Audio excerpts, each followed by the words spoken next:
सांसारिक माया की काया।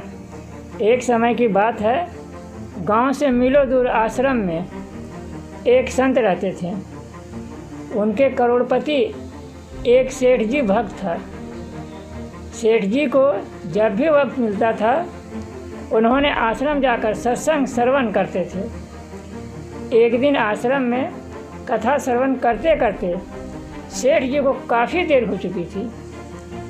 सेठ जी घबराकर बोले, गुरु महाराज, आपकी आज्ञा हो तो हमें घर जाना है। संत महाराज जी सेठ जी से, बोलो बेटा, थोड़ी देर और रुक जा।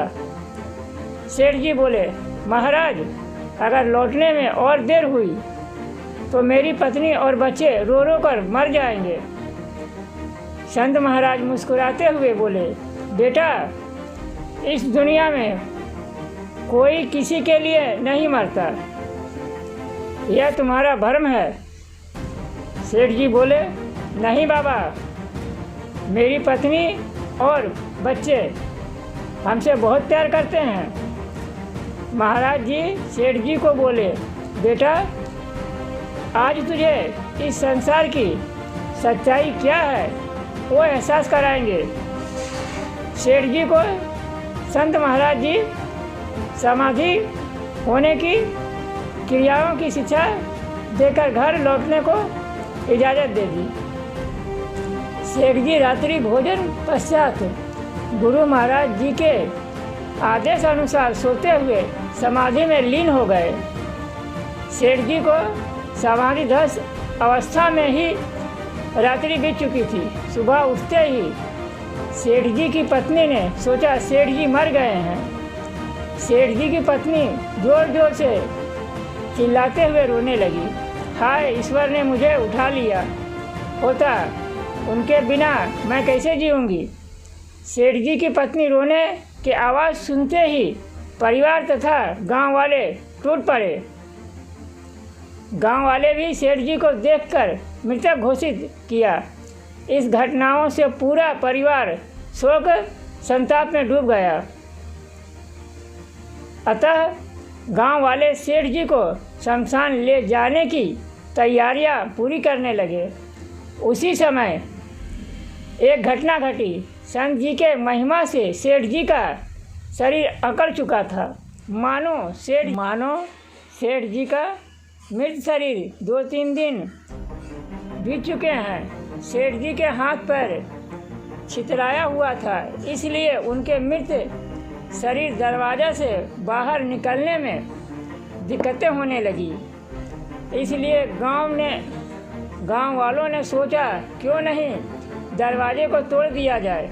उसी समय सेठ जी के लड़के ने बोल दिया, नहीं, दरवाज़ा मत तोड़ो, क्योंकि दरवाज़ा बहुत कीमती है। आप लोग ऐसा करें, पिताजी के शमशान में जलाना ही तो है, क्यों नहीं उनके हाथ पैर को काट दिया जाए। गांव के लोगों ने ऐसा काम करने से मना कर दिया। ऐसी हालात में सेठ जी को शमशान लेकर जाने में विलम्ब होने लगा। उसी समय संत महाराज जी हाथ में कमंडल लिए हुए सेठ जी के घर पहुँचे। अलख निरंजन, अलख निरंजन, सेठ जी की जय हो। गांव के लोगों ने बोला, महाराज जी, सेठ जी अब इस दुनिया में नहीं रहे। संत जी को सब कुछ मालूम ही था, फिर भी पूछा। संत ने पूछा, क्या हुआ था सेठ जी को। एक गांव वाले ने बोले, ऐसा कुछ नहीं हुआ था, फिर भी मर गया। संत जी ने बोला, मैं उनको जिंदा कर सकता हूँ। गांव वालों ने संत जी से पूछा, महाराज, सचमुच आप जिंदा कर सकते हैं। संत जी ने मुस्कुराते हुए बोला, हाँ, लेकिन गंगा जी से एक लोटिया पानी लानी पड़ेगी। इस बात को सुनते ही घर वाले तथा गांव वाले खुशी से झूम उठे। दौड़ते हुए जाकर एक लोटे में पानी लाए। संत महाराज पानी हाथ में लेकर कुछ देर अपने इष्ट देव को याद किया और बोले, सेठ जी तो जीवित हो जाएंगे। इस पानी को किसी को पीना पड़ेगा, लेकिन पानी से पहले एक शर्त है, जो इस पानी को पिएगा वो मर जाएगा। संत महाराज ने सबसे पहले सेठ जी की पत्नी से पूछा, माता जी आप पी लीजिएगा। सेठ जी की पत्नी ने पीने से इनकार कर दिया और बोली, सेठ जी के पास बहुत पैसा है, मेरे मरने के बाद सेठ जी दूसरी शादी कर लेंगे, ऐसे में मैं क्या करूँगी। संत जी ने एक एक कर सबसे पूछा, सभी ने मना कर दिया। अंत में संत महाराज ने सेठ जी के ध्यान को तोड़ा और सेठ जी से बोले, सेठ जी, इस स्वार्थी दुनिया में कोई किसी के लिए नहीं मरता।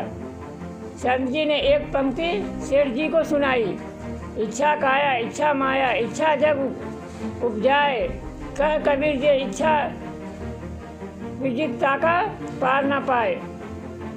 इच्छा के लिए ही ये शरीर धारण हुआ है, इच्छा ही माया है और इस जगत उत्पत्ति का कारण ही इच्छा है। इच्छा ही हम लोगों का भ्रम है।